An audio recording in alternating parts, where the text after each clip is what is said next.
of the feathered snake at the same time. Very close, very, very relevant to the moment. And I'm going to show you, this is why in the simplest of places, this is Tutankhamun's chain.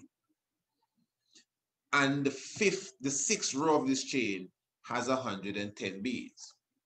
Now, this is Lord Packel's chain. The two of them have a chain. And his chain have 114 beads. Now, interestingly, in the year 2000, and what year it was, Prince? In the year 2002, Haile Selassie was 110 and Marcus Garvey was 114. Now listen to me, just listen to me now. This is what you're talking about when it comes to unraveling. It's the people like to make mockery of what we be doing here.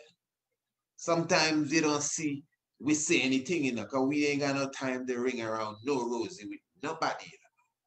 This is what you call the heavens declare. Not necessarily we reading stars now, but obviously the heavens in our mind being open.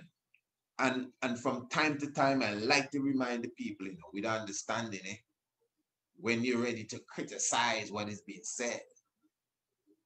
This is not something that we're getting from another source. This is years of studying and diligently asking the Most High to open our third, which is the first eye, to give us a clear understanding of his glory. And all we have said tonight, we clearly show you who Tutankhamun is. And not only that, Tutankhamun represents Haile Selassie I. That is why you see Tutankhamun embracing Osiris. And who is Osiris? It's Haile Selassie I. So they are one.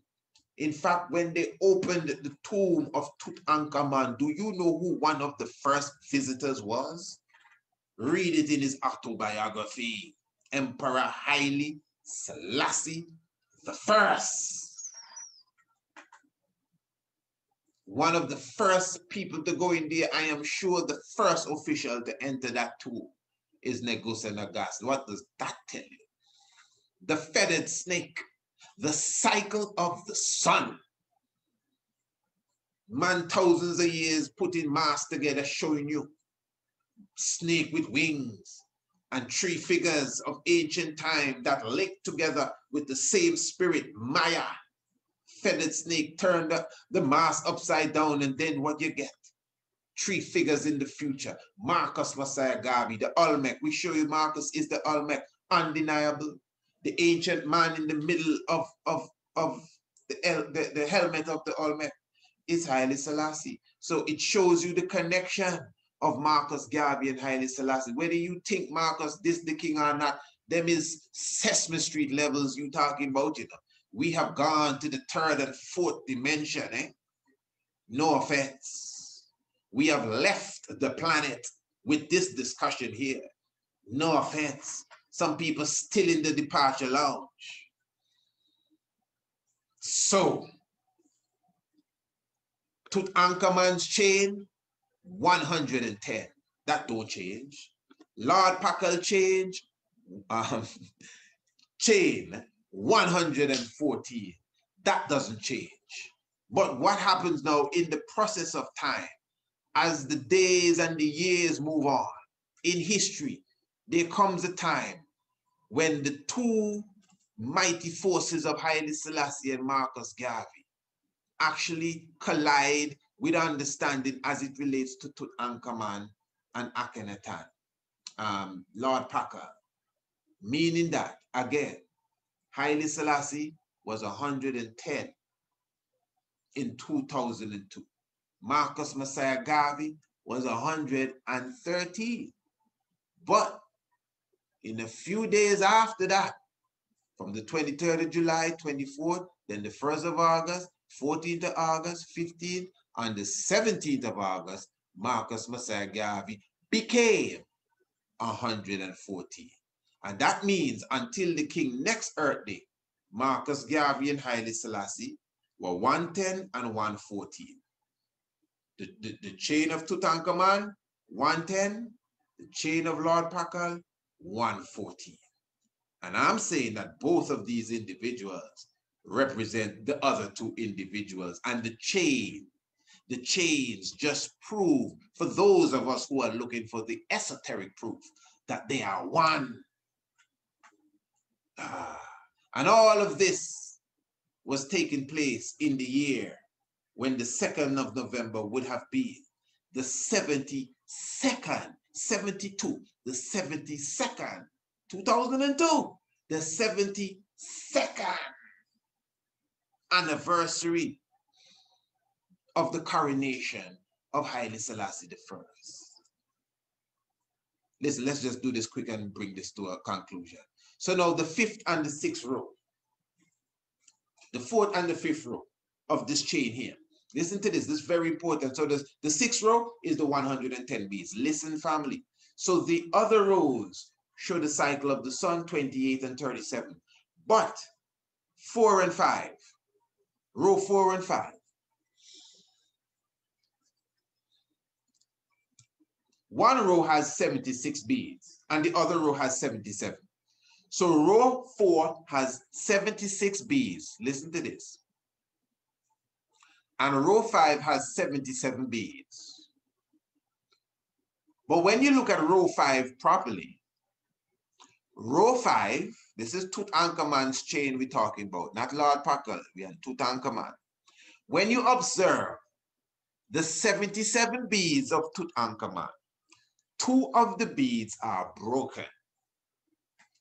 When scientists take the 2 broken beads and put them together, they fit perfectly. Are you listening to this? This is some deep stuff. So you have 76 beads. Okay, 4th row. 5th row, you have 77 beads, but 2 of them broken. And when you put the 2 broken together, they fit perfectly and they make 1 bead. That's high science there. So in a sense, row 5 has 77 beads, yes. But when you take 2 of the broken beads together, you put them as 1, in a sense, row 5 really has 76 beads, not 77. Wow. Row 4 has 76. Listen me good, listen.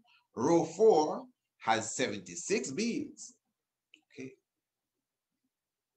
Row 5 has 77 beads, but 2 pieces are there because they're broken.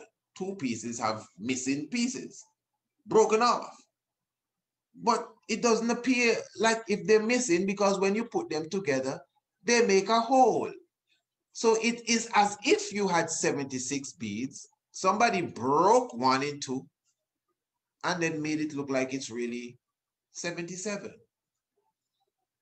Okay. All right, that's interesting.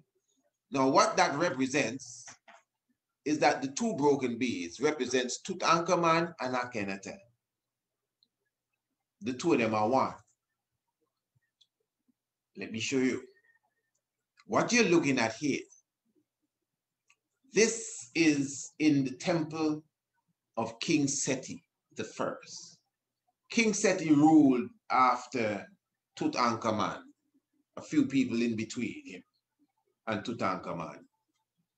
He was one of the great kings of the 19th dynasty, and he is the father of the great Ramesu II, who we will be dealing with on the 3rd installment of the Living Gods of Kemet. And on the walls of Seti's temple, there are 76 names of the great kings of Kemet in their lineage coming up to him, Seti. Are you following me? 76 names. We were just dealing with 76 a moment ago. We were?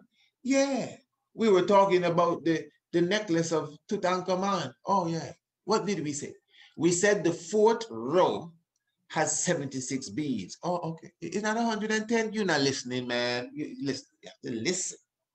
The 4th row of Tutankhamun's chain has 76 beads. Oh, okay. The fifth row has 77 beads. Okay. But 2 of the beads are half a beads. They're broken. Oh. 2 of the 77, 2 of the 77. Oh.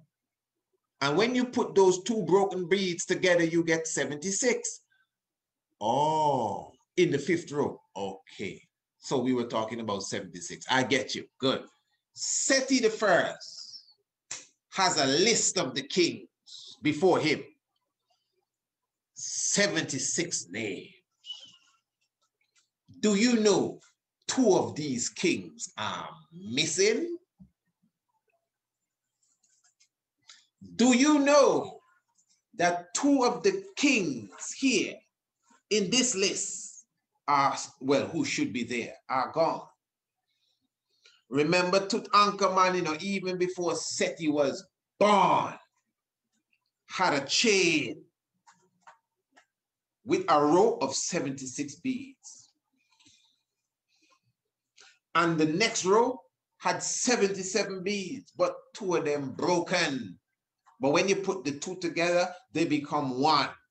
And that 2 is Akhenaten and Tutankhamun. King Seti now, he have a list of kings, 76. And 2 kings are missing, Akhenaten and Tutankhamun. You see why we have to take time, even just to make a point? It look like we go around the world. But these points have been missing not only for a long time, but to be honest, let's just be square, man. There's a lot of places you can go and get good information, but you ain't gonna get it on this level here. I'm not saying my level like this is no higher level than nobody level is. But what I know is there are specific buttons that we press that, man, if there was somebody else pressing them type of buttons, I would have called the name for you. Straight up. Straight up. That is why. So listen to me. Because some of us would say the reason why them 2 names are missing is because they didn't live up to the standard. Neither was Queen Hatshepsut. They didn't live up to the standards. Akhenaten for sure. He didn't live up to the standard because he was a heretic. And he threw away the Amun statues, and he locked down the Amun temples, and he moved the capital. How dare he? And he changed the worship to the sun and have the sun touching up him and his family alone. Who is he? And then leave us with some little boy to all rule the right, show. give thanks. What is it? Hoyam Reben. Give thanks to the life giver and the keeper of life. Family, just giving you a bit of the living gods of Kemet part 1. This was a 3-part online lecture series that we did. I'm telling you, basically really highlighted the majestic divine nature. Yes, the majestic divine nature, often overlooked or underlooked of King Tutankhamun and of course Akhenaten. And you know, that whole vibration with the chain. You may have to check this again, either watch this clip again, and those of you who have seen the documentary 7, we would have kind of skimmed through it. But you see, when you watch the whole of this documentary leading up to these points, you understand the gravity of this information. We're talking about 114 beads in Lord Pakal's chain. And Lord Pakal is the Olmec Marcus Garvey. Then 110 beads in the chain of Tutankhamun, who represents Haile Selassie I. And yet still in 2002, Haile Selassie was 110, the age of the chain for Tutankhamun 110. And Marcus Mosiah Garvey was 114, the amount of beads in the chain for Lord Pakal. You know, remember the beads in the chain can't change. As I said before, it's always 110 and it's always 114. It's just a natural thing. And that's what it is even up to now. But in 2002, the person that wore the chains, or the people that wore the chains, their Earth day collided with the amount of beads in the chain. Now that's deep. That's what you talk about when we talk about esoteric messages, unraveling the mysteries. And hear this, to add to that, the year when it took place, 2002, that was the 72nd anniversary of the coronation of Haile Selassie I. Family, that is some deep stuff. That is some heavy stuff. If for some reason you're not getting it, just watch the video again. That is some heavy stuff. But anyway, let me highlight specifically how you can get the full copy of this online lecture. This is a 3-part online lecture, by the way. We have, you know, the living gods of Kemet, part 1, which is Akhenaten Tutankhamun, part 2, which is Semenkare, and part 3, which is Ramesu the second, also known as Ramesses the second. And you were just looking at a bit of a part 1, which is the living gods of Kemet, part 1, Tutankhamun and Akhenaten. And before we seal up, I'm going to give you a bit more. But yes, family, you could definitely visit the website. You know how to get there. I'm talking about priestisaacinstitute.com. priestisaacinstitute.com. Just visit us, and definitely you could go straight to the shop region, or you could go to the lecture region. When you come into the shop region, you will see all of our books.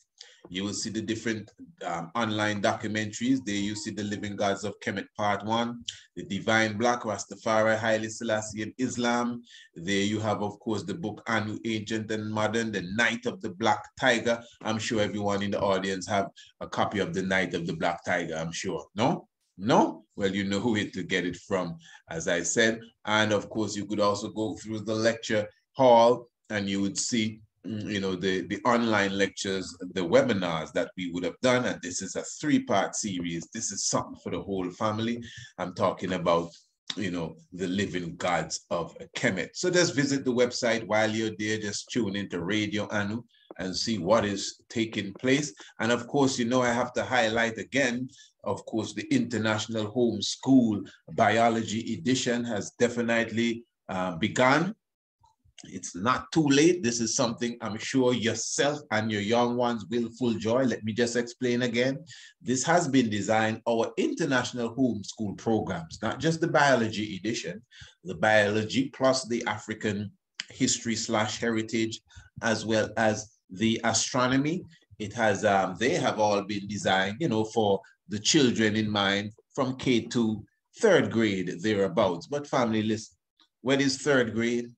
5th grade, college, university, wherever you may be, you're on your retirement plan, collecting your Social Security, it doesn't make a difference. If you need to touch up on your astronomy, believe me, we have the right course for you. If you need to touch up on your African history, most of us need to more than touch up on these things. If you need to touch up on your biology, if you want to know about the atoms, if you want your young ones to know about molecules and how atoms bond, and specifically the structure of the skeletal system, if you want them to understand how matter changes from one state to another state and all of these different things, the biology edition is for you. And no matter how young the child is, we will make sure they learn what we have to teach. And I'm talking about information that will take them to another level as it relates to biology, astronomy, and their African history and heritage. So you know what to do. Just email us, priestisaacInstitute@gmail.com. Visit the website, priestisaacInstitute.com, for more information. And of course, when you contact us, just let us know, hey, I would like to be a part, you know, of the International Homeschool Program. I would like to get more information on how I could sign up myself or my young one to be a part of it. All right, now, as I promised you, I'm going to give you a bit more of this rendition here. I'm talking about the program that we did, you know, highlighting also, that was a big point. You cannot run from it as it relates to Seti the first and Ramesses, and of course on the temple wall, the missing names of amongst the 76 All of that is the esoterics family. So give thanks for your presence. Give thanks for the life giver and the keeper of life. Looking forward to hearing from you. This King Selassie, is Jah, of Rastafari.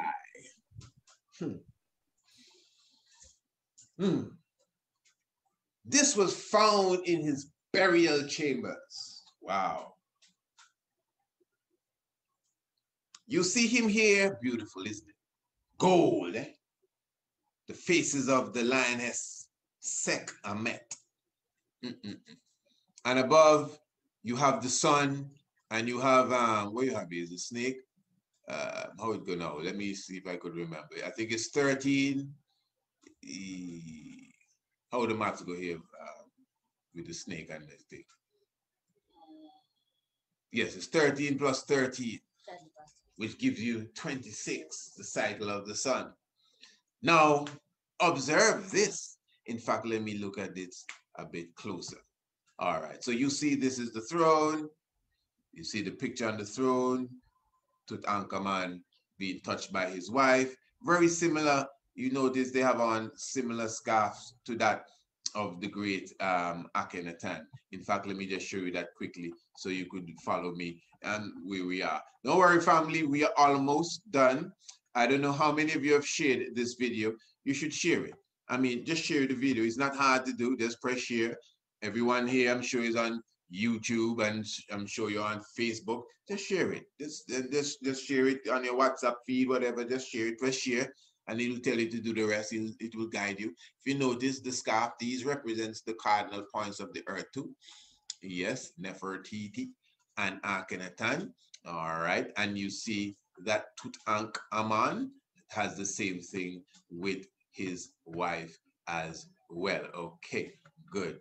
Now watch this. Now, oh, this as well.